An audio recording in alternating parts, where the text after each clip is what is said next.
ថ្ងៃនេះដែរតម្រុយឆ្នោតយួនយើងខ្ញុំក៏មាននៅតម្រុយឆ្នោតយួនច្បាស់ៗដូចជាសពមួយដងដើម្បីធ្វើការចែកនៅតម្រុយឆ្នោតយួនជូនទៅកាន់ពុកម៉ែបងប្អូនហើយនិងប្រិយមិត្តទាំងអស់គ្នាប៉ុន្តែមុននឹងឈានចូល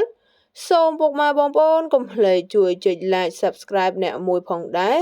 ដើម្បីទទួលបាននៅតម្រុយឆ្នោតយួនដែលឥតគិតថ្លៃដើម្បីធ្វើការចែកនៅតម្រុយជូនទៅកាន់ពុកម៉ែបងប្អូនច្បាស់នៅលេខជារៀងរាល់ថ្ងៃវងសុំលេខឆ្នោត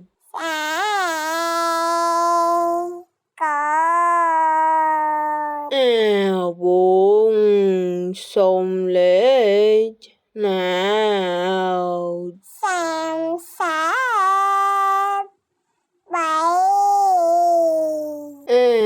វងសុំលេខឆ្នោត